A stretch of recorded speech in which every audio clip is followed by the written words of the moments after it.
ወበሩ እንዳለፉት እንደቀደሙት ነቢያትን ማሳደድ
ይወድታል እርሱን አሉ።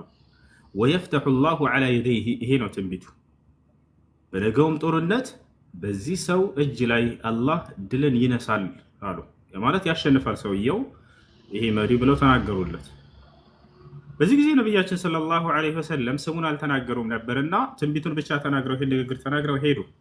ፈባተ ናስ የድኩነ ለይለተሁም አዩሁም ዩዕጣሃ ሰዎችም ይችን ባንዲራ ማን ይሆን ከመካከላችን የሚሰጣት እያሉ ሌሊቱን ሙሉ ሲያወሩ ሲወያዩ አደሩ። ገፋቻል። በዚህ ጊዜ ነቢያችን ሰለላሁ ዐለይሂ ወሰለም ልክ ጠዋት ላይ ማለዱና ተነሱና በሰሃቦቻቸው መካከል ቆሙ። ከዚያ ምን አሉ? አይነ ዓሊይ ብን አቢ ጣሊብ፣ ዓሊይ ብን አቢ ጣሊብ በመካከላችሁ የት አለ ብለው ጠየቁ። አሁን ሰውየው ታወቀ። ያ ሰው ዓሊይ ነው። አላህን በጣም ይወዳል፣ መልእክተኛውን በጣም ይወዳል፣ አላህና መልእክተኛውን በጣም ይወዱታል ተብሎ ስለተገለጸ በዚህ መገለጫ ሰሃቦች የዛኔ ከየትኛው ጊዜ በላይ ስልጣንን ተመኘን አሉ። ሰሃቦች ስልጣኑን ተመኝተውት ነው? ላ አይደለም። ከበስተጀርባው ባህሪው የተገለጸውን ማንነት ስላዩ ነው። አላህና መልእክተኛውን በጣም የሚወድ ሰው ተብሏል። ማን ነው ያ ሰው? ምን ነው እኔ በሆንኩኝ አሉ።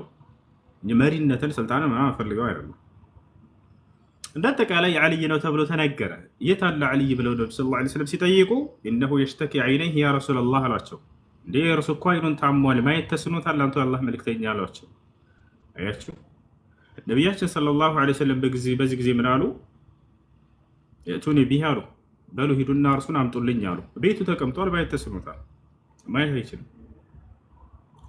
ፈኡትየ በይነ ረጁለይኒ በሁለት ሰዎች መካከል እየተጎተተ መጣ ዓሊይ ብን አቢ ጣሊብ فبصق النبي صلى الله عليه وسلم في عينيه فشفي